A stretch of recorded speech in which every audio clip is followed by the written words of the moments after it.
What's up, Giants fans, Hub watchers, YouTube and Rumble subscribers, Twitter and Instagram followers? It's Kush back at again with another New York Giants call-in, Just Chillin podcast call-in show. I know it's been a while since you guys see my space in general. Last time I made a vid was like last Monday, and I thank you all for being understanding, of course, the past week.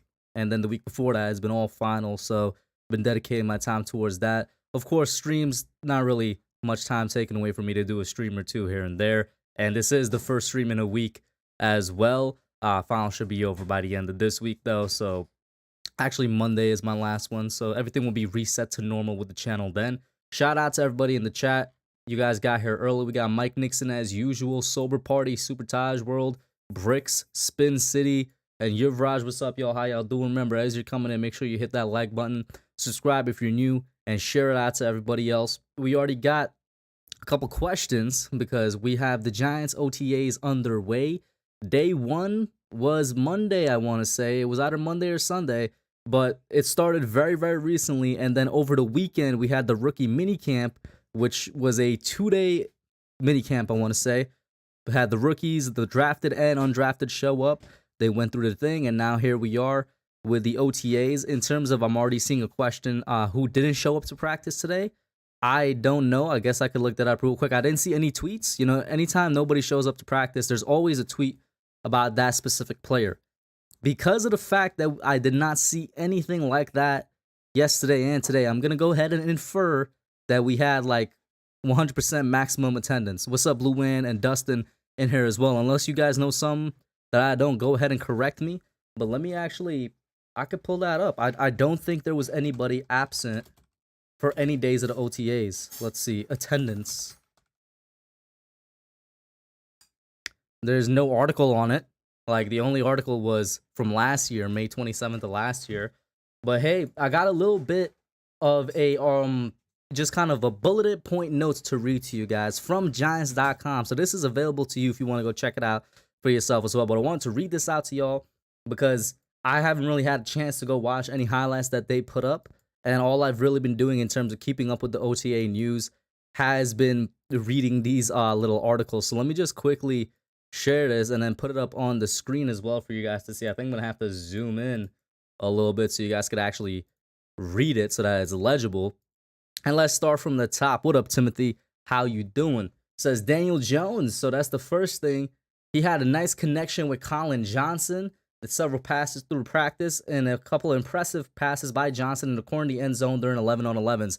For those of you that don't remember Colin Johnson, we got him last year after he was cut by the Jacksonville Jaguars, I believe. And he was somebody that I liked a lot because in the 2020 draft, just the type of receiver he is, kind of big body. Plays like Kenny Golladay is what I'm remembering. Plays like Kenny Golladay, kind of like a Kenny Golladay if he was like a 5th-round pick type of guy. And he did have a couple catches during the season as well last year. If he works out to be good depth this year, why not? I'll take it, right? Let's see. Spin City says Bellinger has been looking good as well as Deshaun Corbin. Now with Daniel Bellinger, our 4th-round pick was either 4th or 5th-round pick. Our tight end, I'm loving the fact that he's looking good because I had a feeling he was going to look good. I really want him to be our starting tight end to go into the season. I really feel like he is a nice all-around tight end, that he has a potential to be the starting tight end for, you know, maybe 3-4 years here on the team. Not necessarily a guy like Evan Ingram that's going to be a superstar in terms of receiving, or definitely not a guy like George Kittle or Travis Kelce, but just a good starting tight end in the NFL, and that's all that we need. The next thing here is about Shane Lemieux. He practiced on Monday and participated in team drills. He was placed on injury reserve after the injury week 1 last season, but he's making progress towards being ready for the upcoming season. It would actually be quite a surprise to me if Shane Lemieux heals up very quickly and he's back here like he's ready to go for, say, week 1. I'd say the first month of the season. Because, I don't know, I wasn't expecting him to come back really early at all. And they're saying his progress is going good. And it would just be nice to have him back just for the fact that we would have depth at the guard position. I mean, in my opinion right now, I think that Josh Azidu, our 3rd-round pick out of North Carolina, I feel like he's the guy to be the left guard of the future.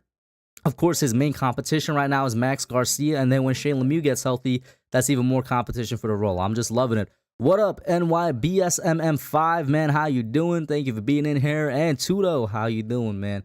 Next one's talking about Yusuf Corker. This was an undrafted free agent that we signed. Was a surprise that he went undrafted in the first place, and we got him, the Kentucky Wildcats safety. There's a lot of talk around him. I've seen several tweets about Yusuf Corker from several Giants beats reporters. Now, don't take my word for it. I'm just a fan like all of y'all. But it seems like they have a belief that he could legitimately make the team and he could be in rotation with Julian Love as a starting strong safety. Now, that is kind of a long shot to me. Can't remember the last time we had an undrafted free agent that started. It probably Nick Gates. And it took Nick Gates a couple years to work his way up to a starting position. And then before Nick Gates, I guess it would be Victor Cruz. But I'd be super glad if this undrafted safety out of Kentucky becomes our guy in the future. But I'm a big fan of Julian Love, man. You guys know that. I feel like he's going to have a really good season. Jamie Gillian, currently our only punter on the roster, apparently had some really good punts here. He had some towering punts, is what the quote is saying. He's a lefty nicknamed the Scottish Hammer. And like I said, the only punter on the roster right now. Now, I definitely think that punters are players too. It's kind of a joke amongst the NFL community that special teams guys are not really players. You know, that's a whole other thing to get into. But I feel like we don't need to go out and look for another punter if Jamie Gillian can just do an average job. Riley Dixon, I liked Riley Dixon a lot. He was being paid a lot for a punter, but I wouldn't have minded if we kept him on either, because when he was hitting good punts, he was hitting some of the best in the NFL. It's just that it was inconsistent, because when he was hitting bad punts, it was some of the worst in the NFL. So I'm just looking for a bit more consistency here, and if we could just have an average guy, I'm happy with it. And then it continues on with another special teams note. And guys, by the way, as you're popping in, if you got a question, drop it. I'm going to try and answer it, and I'm very soon going to open up the calls here as soon as we get through all these bullet points from Giants.com. It says the Giants had numerous players fielding those punts, including rookie wide receiver Wan'Dale Robinson and Darius Slayton, Sandro Platzgummer, Adoree Jackson, Darnay Holmes, Jashawn Corbin, Austin Proehl, and Richie James. I'm not sure who's going to end up getting that starting punt return job. I would actually kind of want it to be Wan'Dale Robinson. He has a little bit of work to do in terms of just refining his game as a receiver. And a lot of times when rookie wide receivers, you do see them being that guy at the punt return position. Right now in my mind, I know he's not comparable to this player. I'm only bringing it up because he has similar skills in terms of agility and speed. Once again, not necessarily comparable. But I remember when Tyreek Hill in 2017, which was his rookie year, was a punt returner, and he was electric for special teams. They got a good amount of, I would say, 40 to 50-yard gains off of special teams that year because Tyreek Hill was back there. So I would not mind at all if Wan'Dale Robinson ends up being that guy. Who was our punt returner last year? Was it Adoree Jackson? I don't know. Or was it Darnay Holmes? I haven't really had an electric guy in the return game for a couple years now. Then at one point in practice, Saquon was doing hand-eye coordination drills. By the way, this is not the first time we're seeing this. There was a time before where Brian Daboll, they put out a video of Brian Daboll doing this hand-eye coordination thing with Barkley. I can't remember what it was for. That was a couple weeks ago. This was with Director of Coaching Operations, Laura Young. She'd stand behind Barkley, toss the ball over his head, and he'd have to react quickly in order to catch it. Does anybody remember what that was? Anybody remember what that was a couple weeks ago, man? It was on a Giants Live episode, wasn't it? Where Brian Daboll was doing some type of hand-eye coordination drill with Barkley as well. And how many? I don't think I have that many. Oh, no, there's a good amount of. Okay, so I'm going to read maybe like the next three, and then I'm going to get some callers on because there are two people back here. Let's get to the next one. Daniel Bellinger, my guy Daniel Bellinger, my favorite pick from day 2, had the offensive play of the day. He had an impressive grab in the end zone. Despite his limited usage in the passing game at San Diego State, he had some of the best hands in the entire country at the tight end position, dropping 0 passes in 2021 and a 4.2% drop rate throughout his entire collegiate career is the lowest amongst tight end drafted last month. I'm telling y'all, this dude right here is our starting tight end. I have so much faith in him to be a well-rounded tight end because he's a great run blocker, and he's a all-right pass blocker that could develop in that role because he's a rookie. So he's a good all-around blocker for me, and he's a good receiver.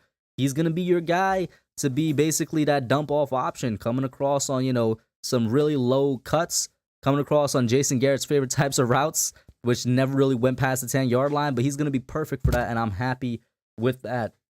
And then the last three I'm going to read right here. Foster made a good couple of catches from Davis Webb. Feliciano, our starting center, he saw the position for the first time in his NFL career as a starting guy at OTAs right here. And then Antonio Williams had great hands and a great one-handed catch from Davis Webb. Like I said, there's a lot more to go into, but I feel like those were the most important ones. And let me get the first caller on.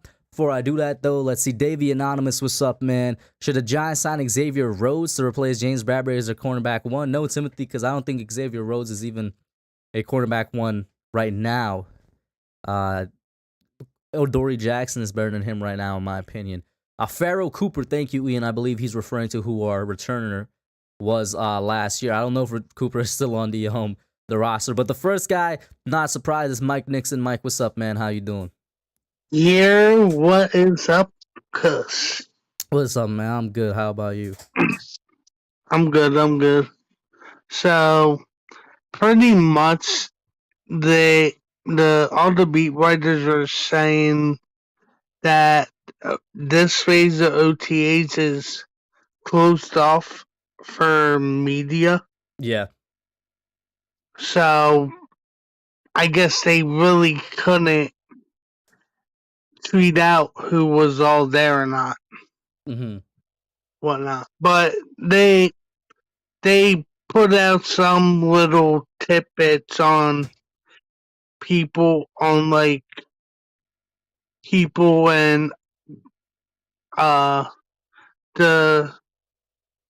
players of OTAs to watch out for. Can you repeat that last part? They were I guess tidbitting the players to watch for OTAs and whatnot. So we really couldn't really get much information out of these first couple of days, is what you're saying. Yeah.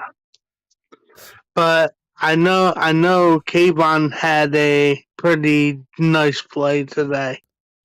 Was today day 2 or day 3? Day 2. Today was day 2. Yesterday was day 1. And what was that play, if you could talk about it real quick? He tipped up a pass and it was intercepted by McKinney. And I think I read somewhere that Dexter Lawrence also had a couple tip passes. I'm not sure if that was day 1 or day 2, but Dexter as well had a lot of tip passes in one of the days. Pretty sure it was yesterday. Mm-hmm. Yeah. I don't know if you've been seeing on your Discord on your DMs, but I tried to keep you up. I've been way too busy. Yeah, I've been trying to keep you up to date with all the tweets. I appreciate that. Yeah, no, I mean, if I probably go check my Discord right now, it's probably, I'd say, at least 20 to 30 unread notifications in that right now. But probably all from me. But in regards to the Kayvon thing that you brought up, it seems like the defense is having a good go. I saw a tweet, though, and this wasn't even from a beat reporter. It was just from one of the online Giants personalities on Twitter, if anybody could confirm this. The tweet basically said the offense seemed to be having the better day. If you could say who won the day, so to speak, it was the offense. Is there any validity to that? Like, do you know anything in regards to that? It seemed like per today, the offense did its thing. Mm-hmm. Because, I basically only got one tweet out of today. Yeah. And that was per Giants Insider podcast or whatever. And that was the Kayvon one. Yeah. Yeah. Yeah. I mean, if the Giants' offense is not necessarily dominating, but winning out in these OTAs, I would actually be really happy. I'm not sure how the chat would feel about that. The reason I'd be really happy is because for the past 2 to 3 years, it's been the defense dominating. Yeah. And it's not necessarily because the defense was a really good defense. It was more because the offense was a really bad offense. And that was the reason the defense was winning out in OTAs. So if our offense is, at the end of the day, you could say they had the better practice on this certain day. If that's the case, I'm really happy because I know that our defense is good. I know that our defense Yeah. is going to be in the top Yeah. half of the NFL this year. I don't care what anybody says. We're going to be at the very least a top 16 defense in the NFL this year. From 16 to 10, and then from 10 to 5 and 5 to 1, all that's all coaching. But we have the personnel and we got the talent to be a top 16 defense in this league right now. So I know that. So if the offense is doing well against that, I am very happy. It shows that the addition of Dayball and Kafka, they're actually doing what they were doing in their previous spots. And bro, I gotta say, we might see Saquon back this year. Go ahead, explain and expand. Because I've been seeing some stuff. I've been seeing his working out, and I've seen a couple photos, video clips of him in OTAs. I think this year, with a better O-line, he can have about 1,400 yards rushing and 600 yards receiving. So 2,000 yards from scrimmage. Yeah. That's a big claim. I don't know if I'm going to co-sign that claim. That's coming from the guy last year that was saying he was going to win MVP, if you guys remember that. Was that last year or 2020? Where I'm like, Saquon Barkley's going to be in the MVP race. 2,000 yards from scrimmage, I'm gonna say no for now. I believe, and I think I said this on Young Guns last Wednesday, I believe if Saquon is healthy, if the O-line is what we think it is, which is a good above average O-line, I think that he can give us 1,400 to 1,500 yards from scrimmage, not rushing.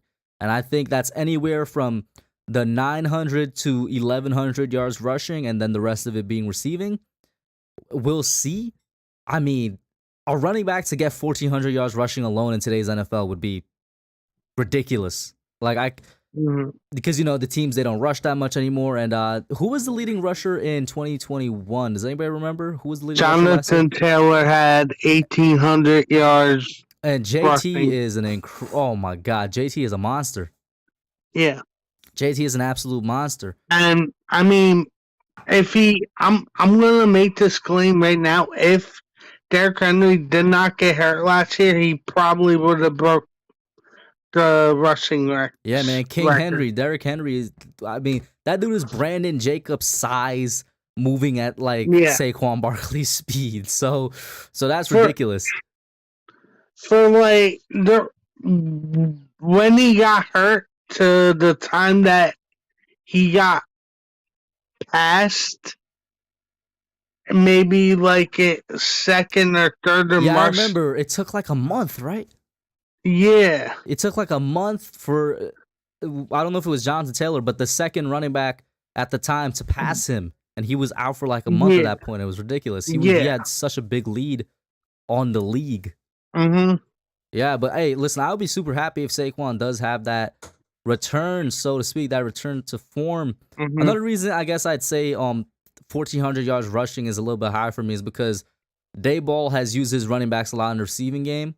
And that's, I feel like that's a fair point to bring up, but it's also a fair point to bring up, well, he hasn't had Saquon before, so we'll see. It's honestly just a thing of, we'll see when week 1 gets here, week 2 gets here, how they use him. even if Dayball uses him like an Alvin Kamara role, I still think that the Giants will find a way to keep him. Well, we'll see about the contract, because I feel like that's what most people, including myself, will be worried about. Mike, let me get your last thoughts, though. Oh, go ahead. Finish that, and then your last thoughts, then I'll get Sam on. You know what? I'm confident that Saquon will take a team-friendly deal. Why do you say you're confident in that? Because, I mean, I've heard him say before he wants to end his career with the Giants, and I fully believe him when he says that. You're going to have to give me just a little something in addition to that, because a lot of players have said they want to end their career with a certain team, and it hasn't necessarily been fulfilled. from to me, it's like Saquon doesn't seem like the type to the demand top dollar. I would say this. I hope you're right, and part of me agrees with the last part. He wouldn't seem the type to demand top dollar. But if there's a other team offer him more money than the Giants, I definitely think he'll go to the other team that's offering him more money because that's better job security, better for his family. You Yeah. know what I'm saying? I like his daughter is getting older now and stuff like Hmm. that. So yeah. But Mike, But yeah, man, let me get that last thought before I pop you out and get Sam in here, man. mhm. So anyway, I have the Giants winning 7-8 games this year. And Kush, good luck on your finals. You're gonna kill it. Hey man, I appreciate that. I'm not gonna lie, it's been a tough final season. But thank you, Mike. Thank you for calling in, bro, as usual. Yep, you got it, bro. Next up, we got Sam. Sam, what's up, bro? How you doing? What's up, Kush? How are you? Oh, I'm good, man. A bit tired. What's what you got for me? Not going. I was looking at the free agent corner market because I'm really nervous about who's going to be on the other side. Do you have it pulled And up in front of you right now? yeah, Can you just list off a couple of names because I don't know it off my head? so obviously Bradbury, but I don't think there's no chance he comes back. Can you There's imagine? there's Trey Waynes, which I heard had a really bad year with Cincinnati last year. He got his job took by Eli Apple, so he can't be that good. hmm Sam, You real have quick, Joe do you know how to access StreamYard settings? I want you to turn up your mic volume because you're kind of low. settings, audio. Uh, Do you see it? no, it's not letting me go up. Okay, I I think don't. I would have to do it then. Oh, that's myself. Let's see. Yeah, mic settings. Go ahead and speak. Is that better? Yeah, yeah, it's better. Okay, continue. So you said Trey Waynes was the guy after Bradbury? Yeah, so there's Trey Waynes, Kyle Fuller, Janoris Jenkins, Xavier Rhodes, Jimmy Smith, Christian Harris, Kevin King, AJ Boye, and then the rest are really there's really nobody else after that. Hmm. And then thank you for listening, out. By the way, bro, you were saying earlier because you're worried, you're looking at it, and let me hear what you're about to get into. Oh, I'm just worried about who's going to be on the other side because you hope Aaron Robinson can take that next step, but you can't bank on a slot corner that you drafted to go to the outside and be good. His Mm-hmm. first year at outside corner, really. I think that with the Ravens connection even though he is 33, I think Jimmy Smith could be a solid cornerback two option. I would like Jimmy Smith as well, and I think I've only made one video regarding the cornerback market, and this was like 2 months ago when we were first talking about Bradbury being traded. And Jimmy Smith was somebody I brought up for the very same reason. I've seen some Giants fans, they kind of fear his age though, and they're saying there's a reason Baltimore doesn't have him anymore. What do you say to that? Well, look at who Baltimore has. They don't need corners. They have Marcus Peters and Marlon Humphrey. You throw a guy in the slot, you could have anybody playing there when you have two top corners in the NFL. Mm-hmm. And then I would have to check. Do you know off the top of your head if Smith was in the inside or was he on the outside? Uh, I believe he was an outside guy for most of his career, at least until Marcus Peters got there. I'm not Mm-hmm. sure if after they moved him, but I know he was on the outside for most of his career. Hey man, I wouldn't mind bringing him on a 1 year deal either, especially because I would also like to have a veteran that does know the defense. I don't think we have anybody on here right now that knows the defense except for the Big Jelly, the defensive tackle we signed that I think was with Baltimore. Don't quote me on it. I think we signed a D tackle that was with Baltimore. But other than that vague thing coming to mind, I don't think we have any players that are familiar with Wink's system. Yeah, I'd like one thing that I saw that I really wish we would do, but I don't think it's gonna happen, is trading Darius Slayton away for Chuck Clark. Mm-hmm. because the Ravens were looking to trade him. I saw a thing that they were in talks with Philly for Jalen Reagor. So I'd say Darius Slayton's better than Jalen Reagor. With not trying to be a biased fan, I think Jalen Reagor stinks. Mm-hmm. So I think you could get a guy like Chuck Clark and then get your second safety down. Because right now it's what Julian Love, Xavier McKinney, and then Dane Belton. You'd hope wouldn't have to play all that much, but if one of those guys gets hurt, And then if they really needed, Rodarius could in my opinion, Rodarius could kind of go into a safety role as well. I think he has the skills that could translate. but he's also coming off an ACL tear, I think, last year. I think he tore his ACL. Oh, I'm sorry, I misspoke. Not Rodarius, Aaron Robinson. I don't know why I said Rodarius Williams. I completely mixed the two up. But Aaron Robinson is the guy I think that could rotate into the safety role. But I'm glad that I did mix it up because I brought up Rodarius, the other corner from last year that we drafted. And like you said, like you brought up, yeah, he's coming off that ACL tear. So even there at corner depth, you're kind of hoping that he just recovers quickly and properly. We have no outside corners other than Adoree Jackson. We have 3 slot corners that we drafted back to back to back years. It doesn't really make sense to me. I didn't really understand the flop pick. I thought we should have took Dean, and it sucks that he went to Philly. Mm-hmm. But I guess something happened. I've seen somebody say that Dean tried to lie about his injury, so that's why teams were off of him, so he didn't fall. So for me to quickly speak on this, because I'm glad you brought it up. First off, shout to KB. What's up, man? He says would be a good trade, the 6th rounder and Slayton for Chuck Clark. I wouldn't mind doing it either. Of course, it's up to the other team. Big play Slay, local Eagles fan. You better call in, man. You can't escape this show right here. And then I think Dustin Mosley has something to say. Well, Spin City first said Rodarius is a Dave Gettleman guy, so he won't get the benefit of the doubt if he comes off the injury slow. That is a good point. That we've seen that happen before in the NFL. Dustin says, I was listening to a podcast with him the other day, and he's feeling good. He says he's been training with his brother, and he's a little bit bigger and pressed man. That is in reference to Rodarius Williams. Charles Barkley, that's a pretty funny name, says, do I think Adoree Jackson will be better than Bradbury next season? I don't know about that. That's tough. I got to see where Bradbury lands. And it all depends on scheme, because last year Adoree, in my opinion, had a better season, but that was mostly due to the scheme, and I still think Bradbury is a better player. There's a lot of stuff depending on that. What I was getting to earlier before that, though, I think I was going to say something about the flop pick, because you brought up Cordell Flott, right? The only way I can see Cordell Flott making sense, and I've seen a couple people propose this idea, is that it was a pick for the future, quote unquote.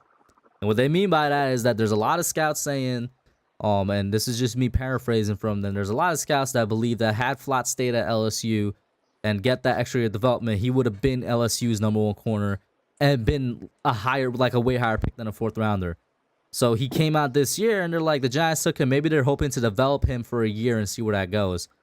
Now, personally, I can't think of any example where a team has drafted a player and kind of, I guess, let them redshirt, so to speak, or had them develop for a year, and then all of a sudden they break out and be one of the best players at that position. I don't know if anybody could think of that, so I don't know if that is what the Giants are doing, if it's a smart decision. You know what I mean? Yeah, I can see that. I mean, they did lose Stingley, and then they also lost, who was, in my opinion, better than Stingley when he played, at least the last year. They lost Eli Ricks to Alabama. He transferred there, so he probably would have been their number 1 cornerback. Mm-hmm. Unless they had they got probably a couple high-star freshmen that could have played, but would you really trust a freshman to have a Derek Stingley type year? Yeah. I see Yvette's bringing up that Patrick Mahomes redshirt. Well, Patrick Mahomes was still a 1st-round pick. He was still picked with a very, very high value. Cordell Flott was picked in the 3rd or 4th? One out of those 2, right? He was not a 1st-round pick. Yeah, I think it was our 2nd, 3rd-round pick. And it's also different with quarterbacks, because I think quarterbacks, it's better for them to sit a year, especially if you have capable quarterbacks above him. Yeah. And then I think Patrick Mahomes went to the best situation he could. He got to sit under a good yeah, quarterback for a year, with one of the and he best has Andy offensive Reid. coaches. Yeah. So it's like we gonna have to see, like I was mentioning earlier with the Adoree and James Bradbury question. I don't know how Flott is gonna adapt to this wink system. And I remember now because I'm looking at Big Play Slay's name, who still hasn't clicked that link and called in yet. He's scared. We'll see if he calls in because you brought up N'Kobe Dean, and that's what I was gonna speak on, the whole he may have been hiding an injury thing. I saw that as well on the second night of the draft, right, day 2. I saw a good amount of tweets that were basically saying, he had the shoulder surgery that he refused to get, and then there was also something with his pectoral. So he had kind of 2 injuries going on.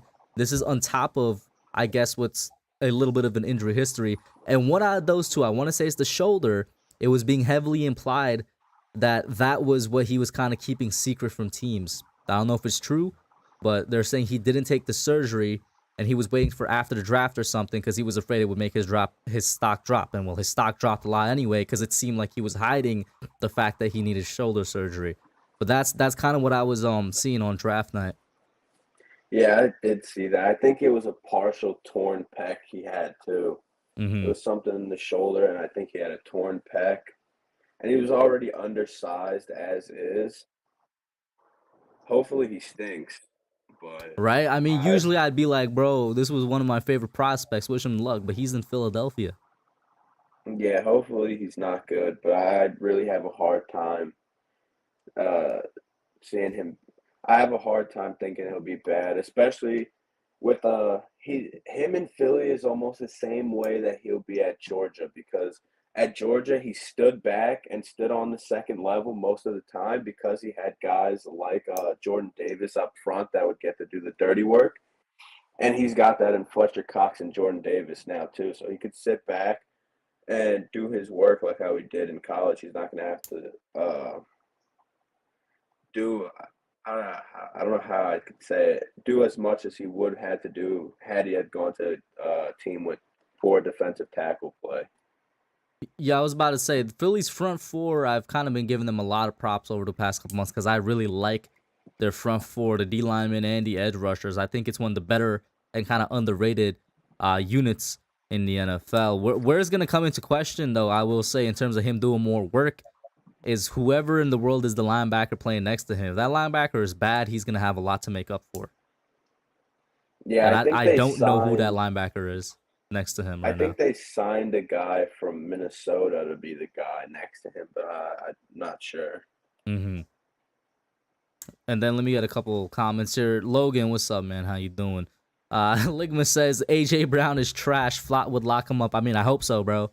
Listen, you guys know on Twitter I've been trying to get the hashtag #FearTheFlott trending because I really want Cordell Flott to work out, even though I don't know. I kind of don't have much faith right now. Listen, I gotta see something, man. There was questionable picks on draft night. There really was a couple questionable picks on draft night, but we'll see how these guys play out. Hey, what up, Harrison? How you doing? Happy birthday, man. Thank you for tuning in here on your birthday. I hope you had a good one. And Sam, you got anything else, bro? Yeah, one quick thing. Going back to that AJ Brown thing, I kind of feel like AJ Brown is just a little bit overrated. I'm not saying he's a bad player, No, but I've been well, hearing you're not the so first much about person. him. Yeah, you're not the first person that's kind of told me this since he's gone to the Eagles. So go ahead. It's not even that he's on the Eagles. It's not he's in the same system almost. It's a run first system over there in Philly.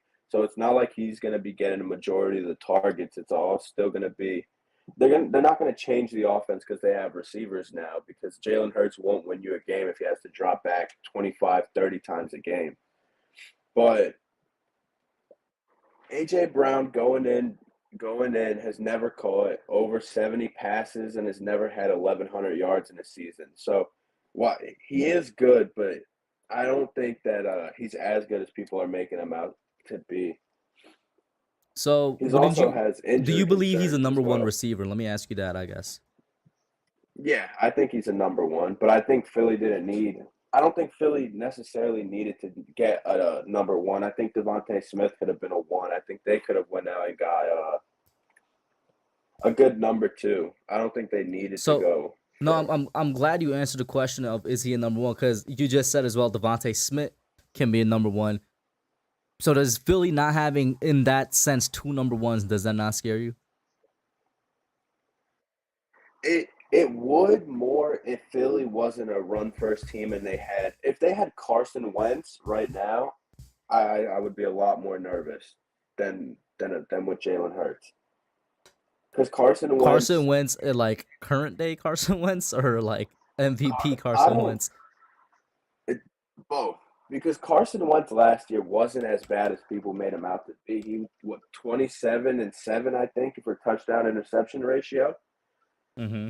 He had a few bad games here and there, and I don't think he was clutch if that's what he was getting. But I think this offense, if they had Carson Wentz, the pass game would be a lot. I think they'd have a scary pass game if they had a quarterback that could drop back 25, 30 times a game. Mm-hmm. But with Jalen Hurts, I feel like they're going to try to minimize passing. They're going to try to keep it under 25, and they're going to try to run the ball as much as possible. And another thing with Philly, their offensive line, slowly but surely, they're gonna start losing pieces. Last year they lost forgot his name, the right guard that played there. I I think it know was who an you're all referring to, but the name is also slipping my mind. I completely forget. Yeah, they what's But go ahead with the right guard. Yes, the right guard. So yeah, they lost their right guard, who I believe not too long ago was an all pro. They're gonna lose Jason Kelsey after this year. They already drafted his replacement.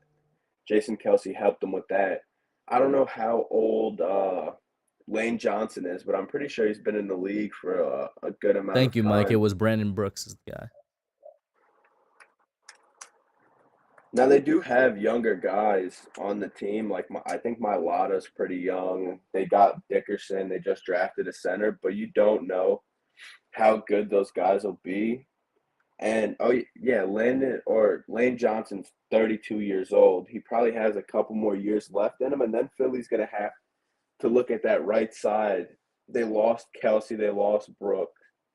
And they lost Lane Johnson soon. I think their O line is going to fall like Dallas's. We'll have to see how they go with replacing it. But I'm gonna have to quickly agree with KB's point here. Oh, Mike Green popped out. I don't know if that was by accident or whatnot. Where KB is like he's not sure where all the AJ Brown slander is coming from. And I see Nate back here, and Nate is in the chat as well. He doesn't necessarily have slander, but he does have critiques of AJ Brown, if I remember correctly. But I'll say this: I'm more with KB on this one, bro. I feel like AJ Brown is really underrated. And then what I'm hearing from Sam is that he may be overrated. So is he? When you have a player that some people are thinking are underrated and then others think are overrated, maybe he's just correctly rated. That was a weird thing for me to say. I don't know. I But don't I yeah, don't go ahead, think Sam. I'm not trying to like slander him now that he's on Philly. All I'm saying is I don't think he's I have Eagles fans telling me that he's a top 10 receiver, and then if you go back and look at his career stats, he's never had 1100 yards. He's never caught for over 70 passes. He's a good receiver, but I don't see him being top 10, and I don't think he's top 3 in his draft class either. Mm-hmm. That Okay. that draft class was stacked. It was very stacked. You know, you had Jefferson, I take Debo Terry, McLaurin. and then this one might be controversial. I'd probably take Deontay Johnson from Pittsburgh. Deontay Johnson of the Pittsburgh Steelers? Okay, before I let you go, because the line is getting longer, because on stream just a couple minutes ago, you did say that you view him as number one receiver, AJ Brown. Do you view Deontay Johnson as number one receiver? Yes. Wow, you're probably the first person I've heard say that. Ahead of Chase Deontay Claypool? Johnson. Yes, Deontay Johnson is the best receiver on that team. Deontay Johnson last year, in the last 2 seasons, we'll go back 2 years, he cleaned up the drops. 2020, he had 88 receptions for 923 yards, 7 touchdowns. Last season, he caught for over 107 passes, almost 1,200 yards, and 8 touchdowns. And you view that, okay, let me just get this right. So he is the best receiver on Pittsburgh right now. Is he going to continue to be that? Is he going to continue to put up those numbers once Kenny Pickett gets in there and starts throwing? I think so. Kenny Pickett can't be much worse than what Big Ben was his last year.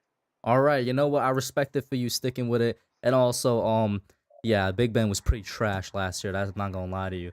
But Sam, bro, thank you for calling in, man. We're gonna kind of continue this topic as I got Nate popping in, and then if he got the time to stick for the rest of the show. But let me get your last thoughts before I pop you out, man.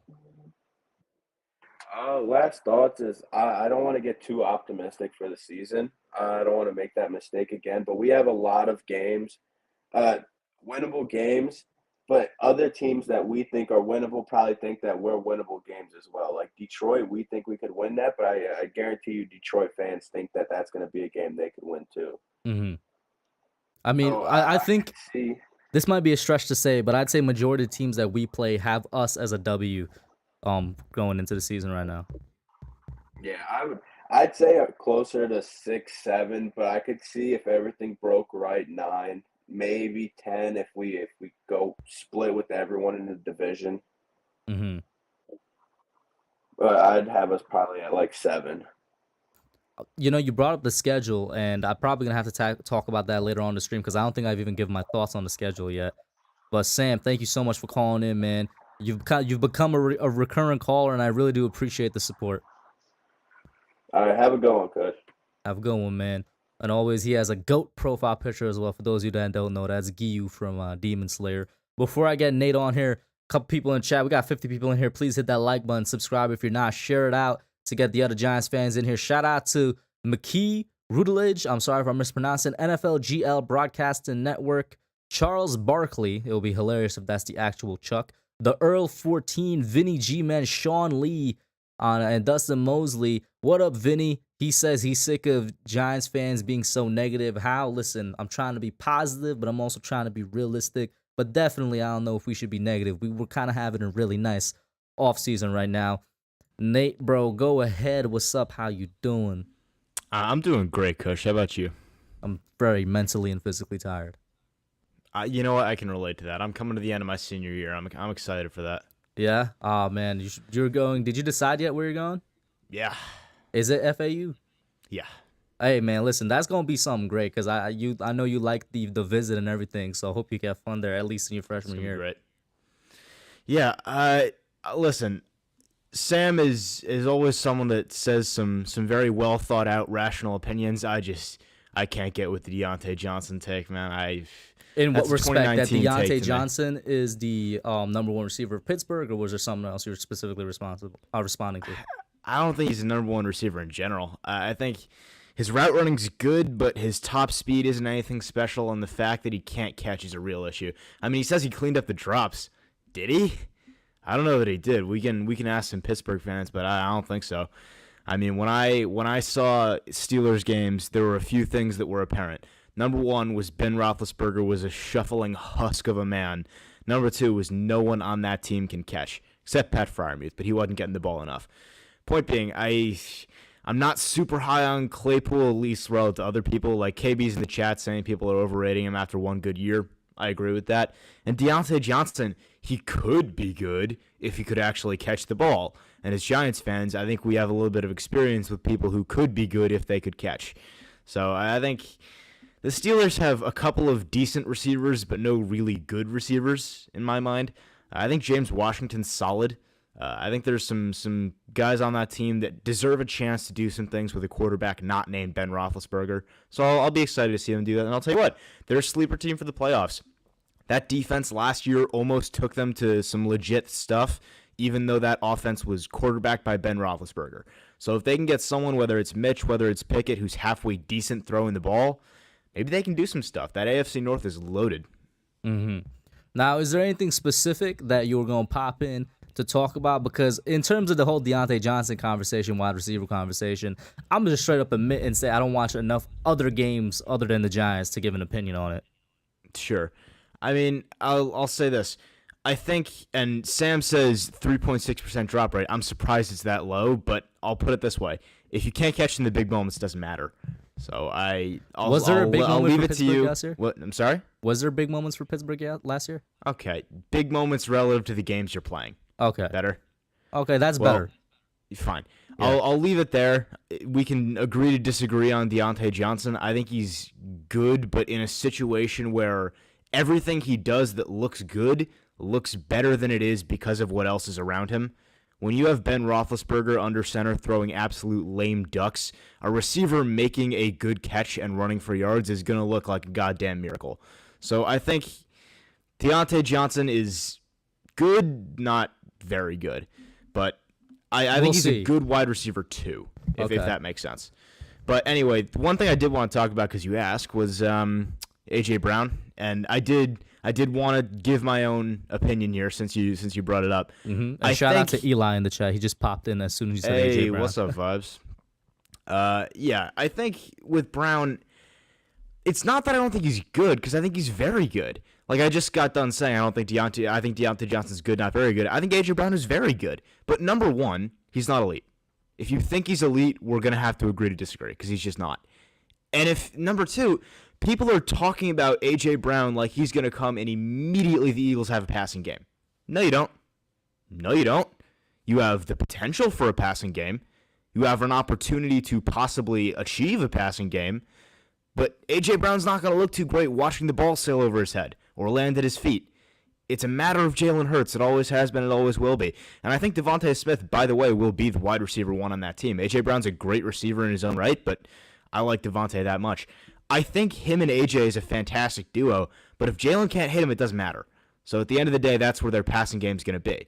So with A.J. Brown, if he was this elite receiver, maybe I could see the conversation of, oh, he's going to be helping Jalen get better. He's going to be helping Jalen to become that dude.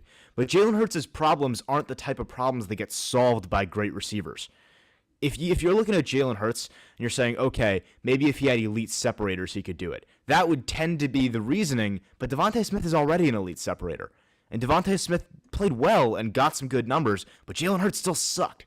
A.J. Brown is a go-up-and-get-it type guy. He's a physical receiver, not necessarily a jump ball guy as much as an out-muscle you and out-leverage you guy. He's physical with good deep speed. He's a deep ball pass catcher. Jalen Hurts can't throw the deep ball.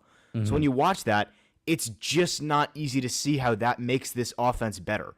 So I shouldn't say this offense better, this passing offense better. I think at the end of the day, the Eagles should still be trying to run the ball more. That was where the strength of their offense was last year. That's where it still is, in my opinion.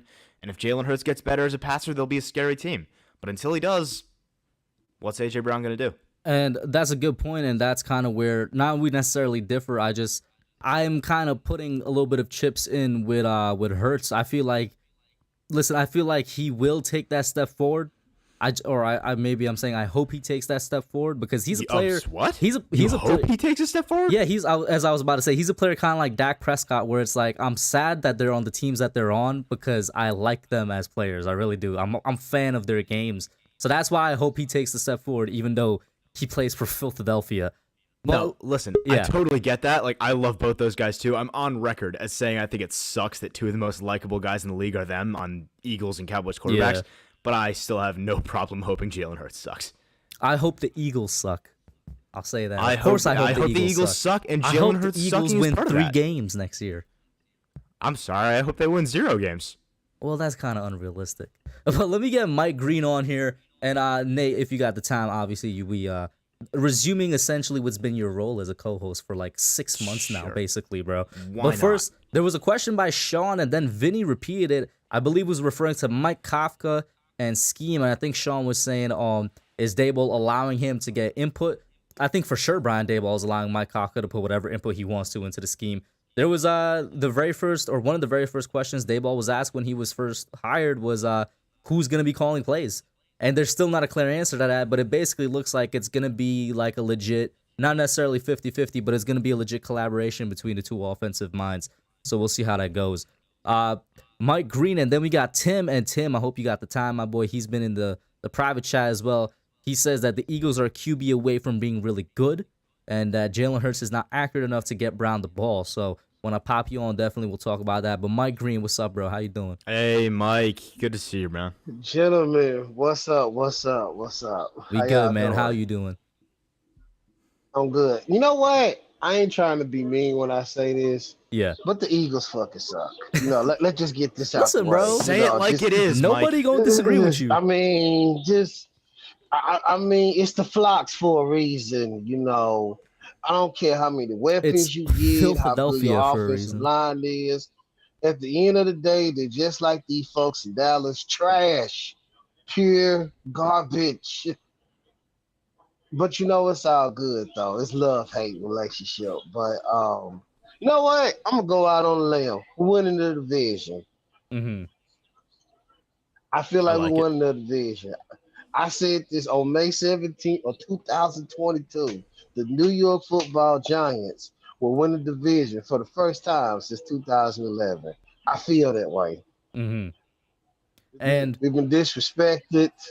We've been had our throat stepped on too long. It's time to show up and be who we are, the men of this division. who is the biggest threat to the Giants right now in that journey?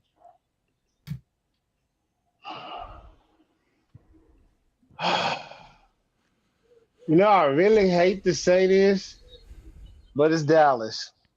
Yeah, I And the agree. reason why is Dallas because they're actually I hope my family never see this video. They're Yeah, actually because kind of you're in balanced. Cowboy County, right? Yeah, that part. Oh, I still tell them to their face they suck. Don't Oh, yeah. even worry, don't Oh, worry. sure. I still get gold rings, platinum, catch up. But I feel like they the biggest threat because they can. I don't like Jalen Hurts. That can throw the ball deep, and Zeke Elliott is getting like my grandfather, a little older, but he But can Tony still Pollard is run. there. And Tony Pollard is there. So Tony Pollard's better than Ezekiel um, Elliott. That's just the way it is, man. you know what? It is amazing, Nate, that Cowboy fans themselves say the same thing. It's just a But fact. here's the difference between Tony Pollard and Zeke. Zeke got 90. Tony Pollard don't. So you go see Zeke. It's wild. That's just the real. You know what I love And then about that? Sorry, go ahead. Go ahead. You know what I love about that? The whole decision. You can tell just how immediately Jerry Jones regretted giving that contract to Ezekiel Elliott. Like you can feel it from the interviews, from the rest of the roster Bro, because moves. Tony you can Pollard tell has been the so instant efficient. regret. Tony Pollard's just been better. Exactly. Like Zeke's been good, but Tony's been a better running back. You know what I think it is? I think when Zeke got paid, Zeke got lazy. Zeke got complacent. Like, I okay, also I got think it's my just his money. body, bro. I really do feel like his body got worn down a little bit too. Maybe. But I definitely see the complacency because there's been a couple times over the past couple years that he's entered like off-season programs super out of shape. No more beach workout videos for him. I mean, as a guy who played the game, 300 carries ain't easy, Hub. It's a lot. And then you got an extra game now, so you probably in the 320s, and it depends on how your offense. Yo, and, it's scheme great is you set brought on up the extra 350s. game because we've only had one season of it, but yeah, everybody talks about inflated stats, but I'm like, yo, these players have even more chances of getting injured, and then they're still considering even adding an 18th game as well. I don't know if everybody knows that, but they are considering that too. But see, if they add an 18 game, there's more players on your roster. Because you're going to have to expand the roster to have enough healthy bodies to be able to get on the fields. So that's kind of, I hate to say it, but to be real, that's beneficial for the players. Because they're giving you a better opportunity to make a roster. Well, it's beneficial for some you might players. need 60. Go ahead, Nate, you were saying? It's better for some players. I mean, the ones that are fringe roster guys for sure, but the superstars that are making bank and don't necessarily have all the guarantees like a Deshaun Watson, they're saying, hey, why is my injury percentage up like 10? Like, why are we doing that? Yeah, I see your point from that one, Nate. I got to ask y'all something. Well, that will come down to the NFLPA at the end of the day, right? It would always be a vote at the NFLPA. Right. Well, it's not so much that it's about the NFLPA. It's more about just how badly the NFL wants to push it. Because if the NFL decides there's going to be an 18th game, there will be an 18th game. It's just the entire politics of it is difficult to really get into. But the long and short of it is that if the NFLPA fights it, it shouldn't happen. But if the NFL really wants there to be an 18th game, there will be an 18th game. Mm-hmm. The thing about that hub, the money is gonna have to balance out. No. You know, if the money balance out for the TV deals and the I was about to say the NFL is definitely gonna have money because of those recent huge TV deals and the Amazon deal and stuff like that. But see, the thing is, though, they're only trying to still give a certain percentage to the players. Right. You know, owners are greedy. I'm just gonna be 100. Owners are very greedy. You know, that's why it takes certain people to get contracts because they're like, do I really want to give him this money? Even though he done brought me a lot of merchandise and fans, but has he really earned his paycheck? And even though we like, hell yeah, he earned his paycheck, but to them, like, yeah, we'll see. That's why it took Dak so long to get paid. Yep. Even though everybody been saying, hey, pay that man before it costs you in the long run.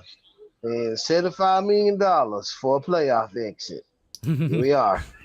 For a playoff exit. I mean, so the Cowboys have been mistreating their players since goddamn Tex Schramm was the owner, so.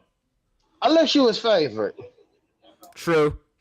But Tex Schramm, man. Tony Romo didn't get mistreated. Tony Romo got more love than any stepson on God's green earth. Bro, there was a player strike. The last player strike to happen was when Tex Schramm was still the owner of the Cowboys. And Tex Schramm was the most brutal strike buster I have ever seen in my life. Educate me. How did he strike it? I mean, how did he bust it? Okay, so here's the backstory on this. So I forget the specific year, but this is back when Tex Schramm is the owner. For context, like in Philadelphia, Randall Cunningham is a young up-and-comer as a quarterback. Something like that. Oh, no. 1987. 87. So the Redskins won a Super Bowl that year. Anyway, so the NFL is having a strike, and there's been strikes before, but none this serious. The players are all consolidated. They're all on one side. They all have this deep, like, we are a brotherhood mentality. Because at the time, they're screwed financially. Because you're not making enough once you get out of the league to be able to support yourself the rest of your life. They want things. They want to be able to have security long term. They want more money, etc. So what the NFL does is for the first time ever, they actually try and have replacement players. So instead of negotiating and trying to push the season back, the NFL office says, no, screw y'all. If you're not going to play, we'll still have a season. They bring in CFL guys, college guys, NFL failures. They bring guys out of retirement. Meanwhile, the games are terrible. But the whole time, the NFL knows if they can just keep putting pressure on these players, they'll slowly trickle back across the picket lines and slowly get into uniform. And nobody did it like Tex Schramm. Tony Dorsett, who a lot of people will remember as an all-time great running back for the Cowboys. He was seriously into the strike. And I forget who it was, but one of the team captains got pretty well pressured by Schramm, and he crossed the picket line. Tony Dorsett called him Captain Scab. And then like 2 days later, Tex Schramm knew that Dorsett was behind on payments and said that he was going to revoke 80% of his contract if he wasn't there at practice the next day. And Dorsett went across the picket line. Tex Schramm was absolutely brutal. And if y'all in chat want to watch a fantastic video about this, all right, John Boys did a video about this very strike, and it was called Randall Cunningham Seizes the Means of Production. And it is just an absolutely fantastic video. You should go watch it. It's incredible. Real quick, let me read off a couple comments here, Mike, and then I'm going to let you go ahead. McKee, I'm sorry, or Mackay. Is it Mackay, bro? Let me know how to pronounce your name. I apologize. Like Mackay Becton. Yeah, like Mackay Becton. Says Hurts' issue is reading the field. The arm isn't that bad. Deep ball needs a ton of work. We're drafting a QB next year. I like how he adds in the Giants are drafting a QB next year at the end of that. Spin City says, I want the Eagles to win so they don't get CJ Stroud or Bryce Young. Interesting, I guess. Vinny says crowning them too early, man. Vinny just out here giving some love to KB. Sean Lee says Kafka was also being groomed already for offensive coordinator. Think he would be with the Chiefs, referring back earlier to how much I guess say he would have in our offense, and I do think he's gonna have a good amount of say. Chuck just saying the Eagles suck. Hirsch says Stroud and Young won't be the only franchise QBs in the draft. Very much a possibility. We'll see where the quarterback class lies this time next year. Well, this time next year will be drafted, but you guys get the idea. KB says Pollard does run better in Dallas. Then Vinny says, I checked the enemies like Lord Brunson. He told me we're winning 4 games and our draft picks are overrated, but the Eagles wanted Kayvon and so did Jerry. Fall back and get your big sacks, KT. Sean that says, was delicious how much they wanted Kayvon Thibodeau. I mean, we saw the list from the Cowboys who their top 2 players was. It was our top 2 guys. Sean Lee says, I feel like our new regime has built a solid competitive group to compete for the 53-man roster. We're going to be a solid team that's going to set the standard going forward. And then the last 2 recent comments, Charles says, Dak Prescott hasn't been mistreated either. He's overpaid, if anything. Then Vinny says, I've been watching you now since you look 10 years old. Now you look 10-teen. You guys are awesome. I was 10 when I was 14. I think he might be talking to KB because KB always looks 10 years old. Okay. But we appreciate the support either way, Vinny. Go ahead, Mike. I was going to say. 4 games, huh? Draft picks overrated. From Lord Brunson. Like they said, the enemies.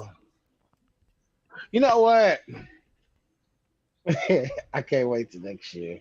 I really can't wait till next year. I'm sick of this. I'm so sick. These damn birds is unbelievable. I tell you the truth. You know, they win 1 championship. They lost their mind, even though that was 5 years ago. That was a miracle run, too. You know, hey, you know, when that commercial with the American hockey team, do you believe in miracles? Yes, that was them. You know, unfortunately, the light shined on them that day. But we still beat the Patriots twice, so we still did something better than the Eagles. But that's a conversation for another day. Ladies and gentlemen, this offense is not going to be the same it was the last 2 years. I hope not. No. See, here's the thing, Kush. You don't know how we're going to attack you. No, what I'm saying is I agree with you. I hope that we don't look like the offense of the last 2 years. I mean, first of all, we have a foundation in front of us now, like I've said before. Second, we got weapons. I think people really forget Kenny Golladay is a Pro Bowl wide receiver for a reason. You know, you don't lead the league in touchdowns by accident. Daniel Bellinger ain't just gonna be Daniel Bellinger 4th round pick. Is the next big thing. I'm telling y'all, man. Daniel Bellinger is that guy. I got a chance to look at Austin Allen too. I have to see if he makes the roster. I'm be honest, because I love his size, but I don't know, if what the chances are of him making the roster. Have you seen clips of him, Kush, at practice? Yeah. He make it. If he lost 2 people in preseason, he on the team. Like, we good. We know we can use him in the red zone. Welcome to the family. That's all you need. And we ain't gonna ask about the shiftiness in the slot between Tony and Robinson. And we can't forget when Shepard come back. Now, this is a question I have for both of y'all. Do you guys just want to bench Sterling Shepard and have Wandale start immediately, or do you want Sterling to start and then, knock on wood, whenever that injury happens, he takes over from Shepard? Which would you guys prefer? You go ahead and you go first, Nate. Sure. I think I prefer whatever. This is gonna sound like a stupid answer. I promise this isn't a cop out. I want whatever Dable decides, because I have faith that he'll make the right decision. If I would make the decision myself, I'd say I'd like Sterling to start at least in the beginning of the year, and maybe end up with Wandale starting to build on a snap count as the year goes on. Ideally, I'd like to get his veteran experience in there and try and stabilize the situation early. New offense, new offensive coordinator, quarterback that is basically fighting for his career. There's a lot of variables going on there. I think a veteran presence in that lineup like Sterling Shepard, who we know is a fantastic safety blanket on easy plays, that's a very important thing to have. So personally, I'd probably, if I was making the call, I'd start Sterling in the slot to start the year, have Tony and Oh my goodness, and Kenny Golladay on the outside. And then we'll see how things progress from there and slowly work Robinson into the lineup. But if I'm being real, whatever Dable and Kafka decide to do with these receivers is most likely going to be the right choice. If there's one thing these guys know how to do, it's attack in the passing game and use their weapons effectively. So really, whatever ends up happening, I'll be happy with. Mm-hmm. Go ahead there now, Mike. I don't believe Sterling Shepard is healthy yet. So with that being the situation, Robinson's going to start anyway because Shepard might not be ready till around maybe October because he tore an Achilles in late December. Sure. You know, he's still rehabbing. So don't be shocked if Sterling Shepard start the season on the PUP list. So if he started on the PUP list, he's going to be out the first 6 weeks anyway. Yeah. And in the case that he isn't, let's say like he's healthy for week 1, week 2, is Wandale still the guy starting? Star Shep? Okay. No, Star Shep. Mm-hmm. But see, here's the thing about it, though. To get creative, because you can still have Wandale on the field. You can have him in the backfield with Saquon, with Shep in the slot, Tony on the outside, and Golladay on the outside. Mm-hmm. And that way you still do not know who the hell is going to get this ball because you can still attack in so many different ways. And you got 2 people in the back that can play running back also. Mm-hmm. And you got Daniel Jones who can run. So like I said before, this offense can attack you in so many different ways, scheme-wise.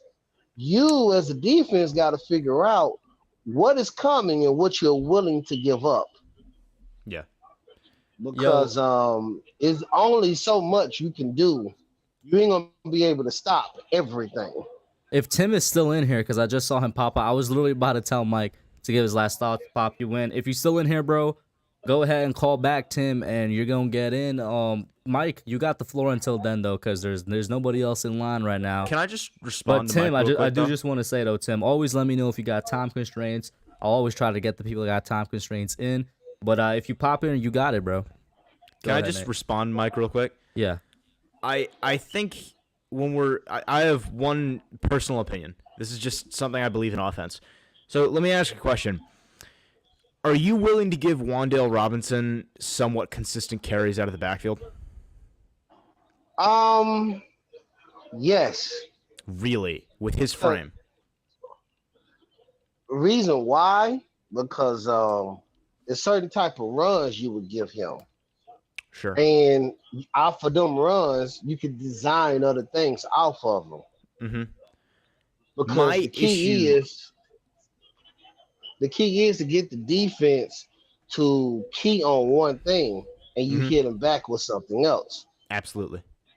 That kind of punch-counter punch is exactly what a lot of people build their offenses around. I mean, look at Kyle Shanahan, sure.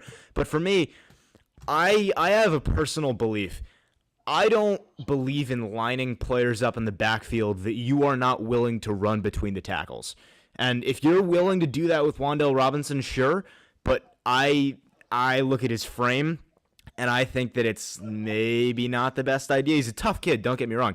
Like, you can see him take hits on the highlight reel, and he is like Daniel Jones. He's tough as a $2 steak. But if we're talking about NFL linebackers and the hits he's going to take, I'd really be concerned with injuries if we're giving him consistent carries. And that leads to the idea that he's really only there as a decoy or a distraction, which can be effective in certain doses. But if you're doing it on a larger extent, you're making it a real actual package in your offense that you want to run, I really need to be able to commit to having that guy take carries if I need him to. Otherwise, that punch doesn't set up the counter punch. So real quick, let's put this on a pause. Mike, I'm going to pop you back in because Tim was on here last week so he can get a chance to come on. He popped back in. Let me pop him on real quick. Let's get Tim on here. He's been wanting to call in for a minute. And like Mike, like I said, just stay backstage. I'll get you back on in a second, my boy. And then, Tim, go ahead, bro. Thank you so much for calling in, man. What's up? Good night, fellas. Good night. How you guys doing? We're good, Doing bro. great, How are you? Sam. How about you? Doing good. Just watching a basketball playoff game. How's that going? That's Heat Celtic, right? Yeah, the Heat blowing them out. The Heat defense is pretty good, man. We love to hear it. We love to hear it. Blowing them out was not what I expected, though. I definitely expected a defensive game from both teams, but blowout. That surprised to me. It was a defensive game, but Damn, 93-76. Yeah, the Heat is causing all these turnovers. So it is what it is. And the I'm Heat a Knicks fan. and the Heat, I'm a Knicks fan too, bro. But the Heat, they have probably the best depth in the NFL. I was about to say the NFL, in the NBA. They like low key. They're bench players. Like their bench lineup can be a team starting lineup in my opinion. That's how good their depth is. Well, their team is ran like a smooth oil machine, man. From the top, from the GM to the coaching staff, everyone is on the same page. Like they bring players in that fit their system. Mm-hmm. Like that, they just keep it running like the Alabama football team. Mm-hmm. So it doesn't matter who's come there; they're gonna adjust to whatever system that they're running. So it is what it is. And real quick, shout out to Lit Savage, Namar, and Mr. C. Mr. C says he's a newcomer. Welcome, bro. This is a Tuesday weekly show to call in if you want to share your thoughts. But Tim, let's get to it, man, with the Giants stuff. Well, I basically wanted to say about the Jalen Hurts. Like what I was saying was what you guys were talking about the Eagles. I agree with Nate. Eagles are quarterback away, man. Jalen Hurts, he's not going to get them guys the ball. It's going to be a run first, offense first, and that's going to pretty much be it. And I see the Dallas Cowboys as the team to beat, but this is gonna be the first time in years I think they're gonna be beatable. The offensive line is weak. I think the defensive line is gonna be weaker. So this is the first year is Dallas gonna be the number one seed, but I think they can be beatable.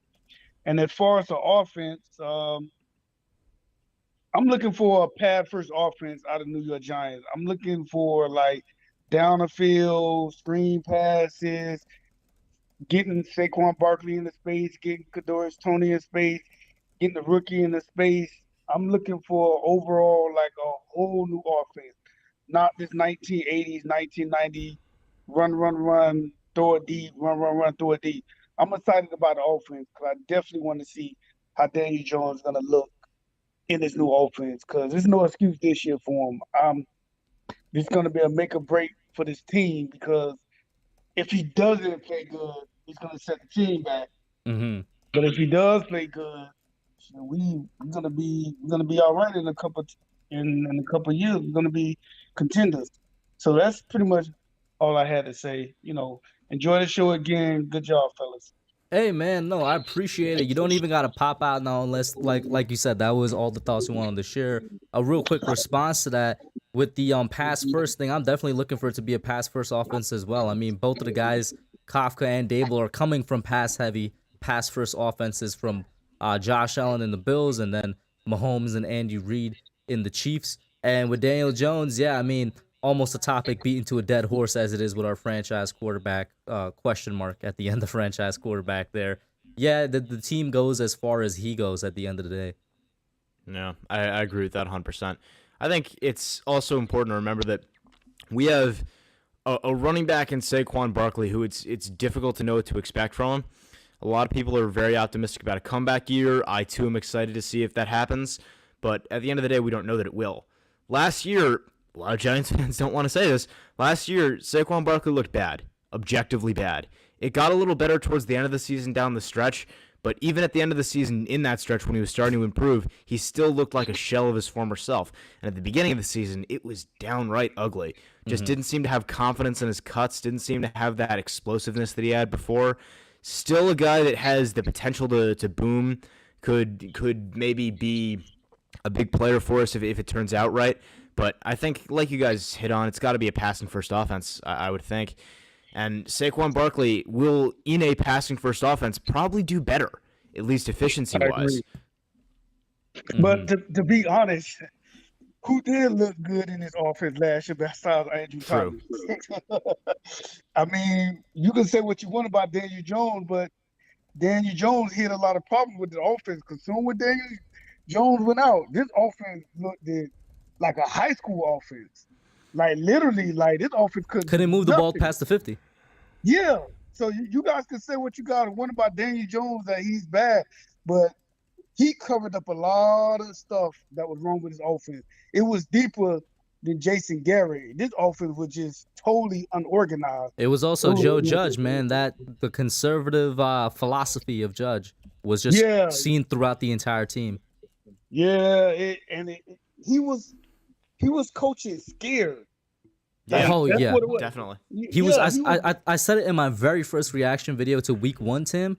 I was like, we were a team that were playing not to lose, and you need to be a Yeah, team that plays to win. God, that's so well said, Kush. That's absolutely on the money. and I think Dayball, Coach Dayball, you can see how he is. He like smoking cigar. Like he got that I don't give a fuck attitude. Like this is what we're A gonna little do. bit of a swagger to Then him. yeah, like Danny Jones, relax. This what you like. This what we're gonna run. Throw it down, throw it. Just do what you got to do. And I think Danny Jones he's not gonna have that like over his head like the Jason Garrett and Judge. Don't make a mistake. Don't make a mistake. Don't make a mistake.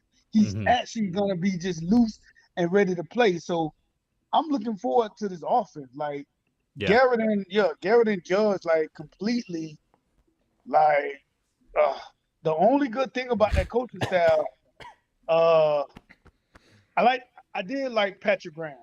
So did I. I think Patrick Graham did a lot for his defense for what he had.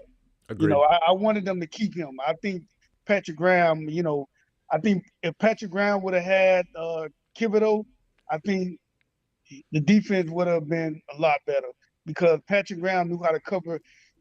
He know how to cover his secondary up. He know how to confuse the quarterback.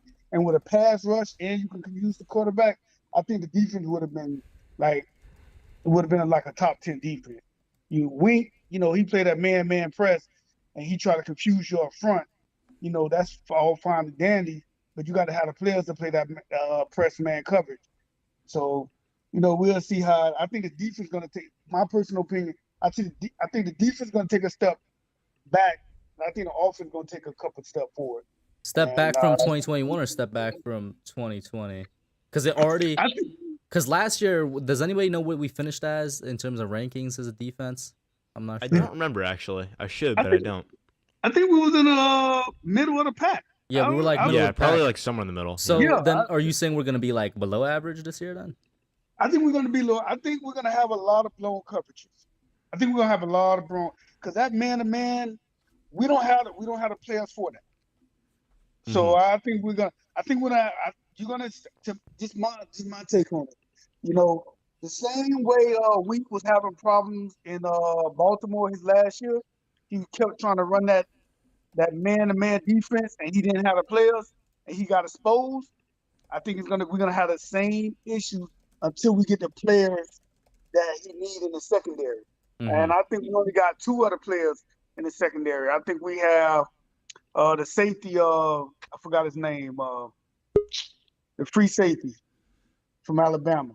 McKinney? McKinney and Jackson. Them the only two I think we got that can actually play scheme. But everybody else, I don't it's a question mark. We don't know.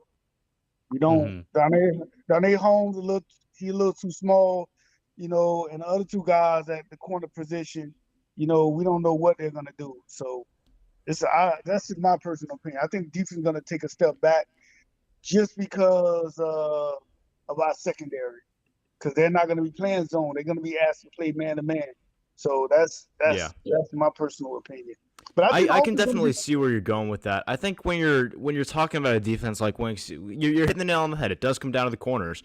Yeah. We saw that in Baltimore with the fact that he had the number one defense over a 3-year aggregate, and then last season his corners got injured and they fell down to the 19th overall. So it's definitely easy to see where we're coming from there. I also think it's fair to say that we do have things they didn't have in Baltimore, which is, in my opinion, potentially an elite defensive line. I think if you put up Azeez Ojulari, Kayvon Thibodeau, Dexter Lawrence, and Leonard Williams as a front four stacked up against the rest of the front fours in the league, it's up there. It's definitely up there. So I think it's possible the defense could surprise you. I would probably look for about middle of the pack year one. That would be my expectation. But it's possible that it could overachieve or underachieve. And I do want to respond to the person in chat. I do not want to mispronounce your name, so I'm going to go with Boyd because that's what I'm confident pronouncing. Listen, if you want to say that I'm being pessimistic, fine, that's your opinion, but I don't think so. I think it's pretty realistic to say that the Giants as a franchise are in a place where this is a fresh start. We haven't gotten anywhere yet. We haven't even started. Like we haven't seen this new regime take the field with their team once. So let's pump the brakes a little. Let's make sure we have realistic expectations so we don't end up midway through the season saying, "Why aren't we 7-0?" Like let's make sure we're not being Jets fans. All right, we never want to be Jets fans. And I would like to say, for your take with Wink, and I agree. We do have a better front four, and Wink shouldn't have to blitz as much, and he can actually, keep two safeties play two safeties deep. He doesn't have to blitz now. So I'm wondering. My only concern, cause I follow the Baltimore Ravens. I follow a couple team podcasts. So I was listening to one of the guys on Baltimore Ravens podcast. And I was like, "Why the hell y'all got rid of Wink?" And the first thing he said was, "Well, he just doesn't know how to adjust. He can't adjust." I'm like, "Oh, that's the problem." He was like, "Yeah, he keeps trying to do the same thing, but if you don't have the players to do it, he can still try to run his system." I'm like, and that's why him and Jim Harbaugh kept bumping. Yeah, Jim Harbaugh kept bumping heads because Harbaugh was telling him, "Yo, we don't have the players. Like, you have to adjust." But Wink just kept wanting to run his scheme. So that's my only concern with Wink. Can he adjust? Like, if he see our secondary getting beat, like, can you adjust? All right, we might have to play the Patrick Graham soft zone. We might have to come with, not playing man, but man over top, like something like that. So, that's my only concern with Wink. I think when we look at that, you're definitely on the money again there, Tim. It's just when you look at the philosophy of coaches in the league, I've said this 1,000 times, I'll say it again. You have to be able to coach your players, not coach your scheme. Exactly. And that's something that's a constant. But I also will say I think Ravens fans certainly have the experience with it, so I'll trust them when they say that he didn't adjust, and I'll take that as fact because I don't know any better. But I think it's a little unfair to assume that he won't ever adjust. Let's give the guy a chance first. And then on top of that, I'll say this too. Even if this is a guy that says, "No, I want to blitz, that's how I want to be this scheme," this isn't a one-year thing either. If he wants to coach that scheme and that's how he wants to run the defense, we already have a few corners that I'm pretty confident in man coverage. Aaron Robinson as a nickel in the slot, I think, is a very good man coverage option. If you can just tweak some things for him at the top of routes and maybe get him better adjusted to playing the football, that'll be a very good slot corner for you. And then I think Adoree Jackson is a solid corner. That leaves CB1. And if you can't address that position next year, we have bigger problems on our hands. Because there's always corners available one way or the other. Whether it's on the trade block, whether it's in the draft, whether it's in free agency. There are consistently one or two, maybe even three very good corners available. And if you need that, go get it. Because I think when you look at defense, a lot of people don't understand this, whether it's defense or offense, right? An offense's goal is to put points on the board. The defensive goal is to take points off the board. It doesn't matter how you get there. If you are accomplishing that goal, at the end of the day, whoever scores the most points wins. It sounds like I'm oversimplifying, but that's just the way it is. Wink Martindale's defenses, when he has his players, keep points off the board. That's just a fact. When you look at the numbers, that bears it out. So I think we at least owe the guy a chance with actual talent on the roster next year. No, most Giants fans, I have spoken to, they happy that we have Wink. I'm like the one that's optimistic, like, because I'm like, he was fired. He was fired for a reason, and I want to know why was he fired. So that's why I started following this Baltimore Ravens. I'm like asking questions like, "Yo, why y'all fire Wink?" So I'm like, "Oh, can he adjust?" Because same thing with Garrett. You got Garrett. Garrett is the type of coach that you're gonna run my scheme. He's not gonna use his players to their best interest. But I hate coaches that try to, like you just said, that you're going to run my scheme instead of looking at your players. Okay, this is what you do well. This is what you did well. This is what we're going to do. And that's you guys can say what you want about Patrick Graham. Patrick Graham, he looked at his players and he realized, okay, this is what I have to do. This is what they do best. Yeah. So that's my only concern with Wink. But that's just how I look at it. But the offense for the most part, the offense should be fun to watch this year. And it's going to be a breath of air. I can watch the Giants game. I want to see Daniel Jones look like how he looked his rookie year, or even better. I want to see some screens. I want to see Barkley catching passes out of the backfield. I want to see Tony catching screens. I want to see Galladay catching deep pass. I want this offense to just be wide open. There's no excuse with protection. We got enough offensive linemen that should be able to block. We got tight ends that can block now. So I'm just looking forward to this whole offense this year. Defense is in my back. The defense I'm not even concerned about the defense. I think I wanted to slip this in here. Now that you mentioned tight ends again, I want to slip this in here because I didn't get a chance when we were talking about it before. Daniel Bellinger, I will throw out there, even though he hasn't played a snap yet, I argue that he is already better than Evan Ingram. Because even if he does nothing better than Ingram statistically, Ingram last year had about 400 yards and 3 touchdowns. Even if he gets that, or even less than that, if he gets 200 yards and 2 touchdowns, he will still be better than Evan Ingram just on an EPA basis because of the interceptions that Evan Ingram caused. Real quick, shout out to Authentic in the chat. What's up, man? We got 2 newcomers, Mac and Philip, as well. Philip Richard in chat. Go ahead, though, guys. Oh, okay. Cool. Sorry, I didn't know who you were expecting to talk. It's my fault. No, I thought there was something else you guys were gonna go say there. But yo, Tim, man, bro, once again, thank you so much for calling in, and I appreciate you popping back in. Like I said, I want to have you on since last week, so I appreciate the support, man. No problem. Anytime I'm off, and like I said, I look forward to this channel. You guys really know your football stuff, so just enjoying the show. And y'all keep up the good work. Appreciate it, quick Tim. question. Yeah, go ahead. Would you be streaming live games? Like, would you be like going play by play? Yes, sir. Anytime that the Giants are playing, I am usually streaming the game. I do kind of color commentary, I guess I would describe. My co-host, Kid Blue, he's more... Well, actually, we switched up color and play-by-play, and we switched channels. I'm not sure if you're familiar with my Young Guns podcast. Tomorrow is the next episode.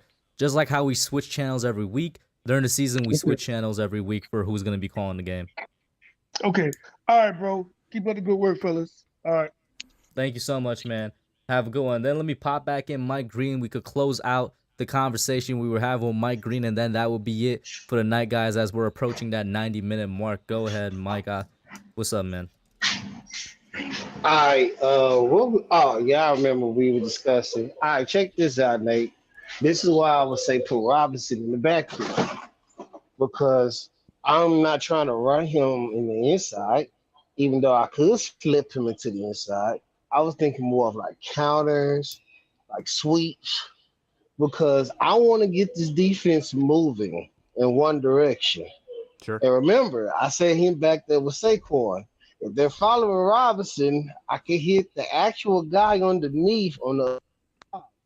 And then on top of that, I can run play action. Mm-hmm. Off of it. You see what I'm saying? 100%, yes. And I want to clarify, I do not doubt at all the effectiveness of Wan'Dale Robinson out of the backfield. It's a fantastic thing to have. My issue, again, is that no matter how you slice it, it's unavoidable. Carries for any player, whether it's a running back or receiver, any level of consistent carries increases injury percentage consistently. And when you apply that to a guy like Wan'Dale Robinson, who's 5'8", I'm a little concerned. And like you said, you don't have to run him up the gut. It's not a necessity. But I think when you look at what that means for him getting carries, he's going to have collisions with linebackers. It's unavoidable. And I think that at the end of the day, that's maybe not how I'd like to see him used often. I could definitely see him getting a carry or two every now and then and being in the backfield every now and then. It's just not a package I want to see a ton of, especially because I think we have so many other options. Like, I think there's a lot of other things we could do to achieve a similar effect. Like you mentioned play action. I think if we're talking about play action, if we can just get Saquon Barkley, even if he's half of what he was in his rookie season, behind the new offensive line that we have now, that should help play action right there. And then when you're talking about getting Wan'Dale Robinson in open field, which is the idea of having him with the ball in his hands in the first place, screens, like you mentioned, have to be part of the offense. I think when you have him on a bubble screen, that's fantastic. RPOs are important for a guy like him. Just any way you can manufacture touches for him. Those are all important things. But I think when you're talking about carries, I get a little skittish with it. I would probably side with Nate on this as well because I would be considering and concerned with his size in terms of him coming out the backfield like that. You know, like Debo, for example, the wide back that he both started and kind of killed in the span of a couple of months. He's a big dude, man. Debo Samuel has a lot of weight on him and is very, very strong as well. Wandale is tough. Now we see Wandale take some hits at the college level, but yeah, running him out the backfield is another beast. Is something else. But Mike, Well, let me get your last response to that because I will have to try and close it out though now, man. Well, here's the thing about it is though, don't run it a lot. Like don't kill them, but at the same time, it's another look. Sure. And then also as well, okay, defense thinking in the backfield. Now you put Breeder back there with Saquon Barkley. You put Wandale in the slot. So now they got to adjust their keys and adjust their assignments because he moved. See, the thing is, he's a moving chess piece like Kadarius Toney is too. 100%. So you don't want the defense to feel like, I know what they're going to do on 36. I know where this ball is going. You want them to be, you want the secondary to be like, holy shit, who is finna get this ball? Do I press? Do I stay in my cover 2 assignment? Or do I drop back deep because I know they finna bomb over our head? What do I do? And if you're overthinking as a defense, that's how big plays happen for offense because somebody blows an assignment. So using him as that chess piece along with Tony to keep the defense on their toes is why this offense will be so much more effective than it has been in the past 2 years. Absolutely. And I agree with you on that point. Yeah, not doing it a lot, but doing it as a way to kind of catch the defense off guard and move him around. Mike, thank you so much for calling in, man. You also become a reoccurring caller on the show. I love having you on, man. It's always a pleasure. Always, man. Look forward to it. No doubt. Hey, man, have a good one, bro. What was you going to say? Yeah, y'all be blessed. I'm dropping content next week. Oh, word? What's the Dropping channel video name? next week. What's the channel name, bro? Put it in the chat. Mike Green. Y'all heard it? Here. Right there. Right there. I'm circling it. Make sure you check him out. I'm putting it down next week. So, man, let's get these dubs, man. You know, let's take back our division. And win it. It's time to shut people the hell up. They've been talking for 5 years. For sure, man. I think it's long enough. We got to get back to the y'all top. be blessed, man. Good night. Good night. And then, of course, Nate, you guys need to check out Nate's channel as well, because it seems we do have a couple newcomers. Mr. C, I appreciate the compliment. He says, good football chatter. As you see with tonight's show, it's a call-in show every Tuesday. I dropped the link. If you want to participate in future shows, do so. Nate has been the most consistent guy on the call-in shows. He's basically the unofficial co-host. Make sure y'all check him out. Got anything coming up, bro? Yeah, I should have a video coming up sometime in the next 2 days. I won't spoil what it is yet, but y'all check it out. For sure. And then, guys, to the chat, thank you so much for tuning in tonight. I appreciate the support. You guys kept the chat moving as well. There was a lot of good questions that I read from you guys tonight. 56 strong right now. At one point, it was 60-something, near 70. Make sure you hit the like button before you leave. Share the stream out and subscribe to both of us right here. I thank you guys so much. Like I said, the channel is not here without your consistent support, and we don't be doing the shows without you guys in there. So thank you. That's it for now, and we gonna be out.